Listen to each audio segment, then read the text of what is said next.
Hello குட்டீஸ், இன்றைக்கி நம்ம என்ன கதை பார்க்க போகிறோம் அப்படின்னு பார்த்தீங்கன்னா, நீரும் நெருப்பும் அப்படிங்கிற ஒரு ஸ்டோரி தான் பார்க்க போகிறோம். ஸோ இந்த கதை பார்த்தீங்க அப்படின்னா, அந்த காலத்தில் ராஜாக்கள்லாம் இருந்திருப்பாங்க இல்லையா? அப்போது அவங்களோட அமைச்சர்கள்லாம் நிறைய பேர் இருந்திருப்பாங்க. அதில் இருந்து பிரில்லியண்ட்டான ஒருத்தரோட நிஜ வாழ்க்கையில் நடந்த கதை தான் இது. அவர் பேர் பார்த்திங்கன்னா முல்லா அப்படின்னு சொல்லுவாங்க. ஸோ முல்லா பார்த்திங்கன்னா பேசிக்கலாகவே ரொம்ப ப்ரில்லியண்ட் அப்படிங்கிறனால அவர் டெய்லியும் அவர் லைஃப்பில் பார்த்திங்கன்னா ரொம்ப ப்ரில்லியண்ட்டான நிறைய விஷயங்கள் சொல்லியிருப்பார், பேசியிருப்பார். ஒரு நாள் அவருக்கு நடந்த கதை தான் இன்றைக்கி நம்ம பார்க்க போகிறோம். கதையோட பேர் பார்த்திங்கன்னா நீரும் நெருப்பும். ஒரு நாள் முல்லா என்ன பண்ணார், கொஞ்சம் அவங்க ரிலேட்டிவ் ஒருத்தர் இருக்காருன்னு சொல்லிட்டு அவரை பார்க்குறதுக்காக அவர் கிளம்பி போனார். இப்போ மாதிரி அந்த காலத்தில் பஸ்ஸு ட்ரெயின் அதெல்லாம் இல்லை, நடந்து தான் போகணும்.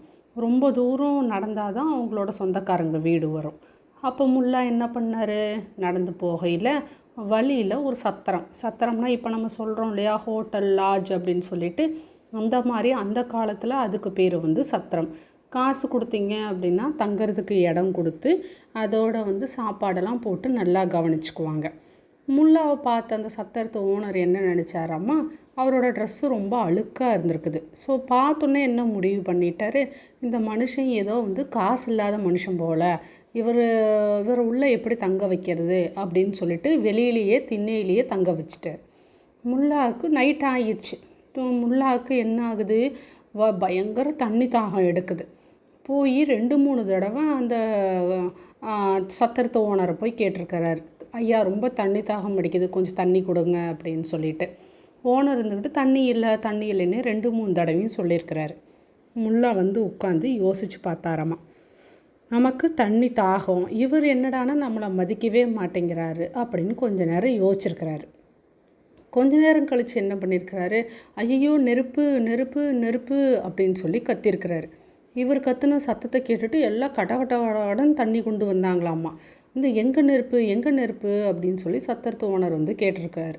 முல்லா உடனே என்ன பண்ணாராமா, அவர் கையில் இருந்த தண்ணியை வாங்கி மடமடன் பூரா தண்ணியும் குடிச்சிட்டு, என் வயிற்றுக்குள்ளே தான் நெருப்பு எரிஞ்சிருச்சு, இப்போ தண்ணி குடித்ததுனால அணைஞ்சிருச்சு அப்படின்னு சொல்லியிருக்கிறாரு. ஸோ முல்லாவோட இந்த புத்திசாலித்தனத்தை பார்த்து சத்திரத்துக்காரர் என்ன பண்ணார் அப்படின்னா, இவர் ரொம்ப அறிவாளியாக இருப்பார் போல் அப்படின்னு சொல்லிட்டு அவரை உள்ளே கூப்பிட்டு மற்றவங்க எல்லாத்துக்கும் என்ன மரியாதை கொடுப்பாரோ அதே மரியாதையை முல்லாவுக்கும் கொடுத்தாராமா.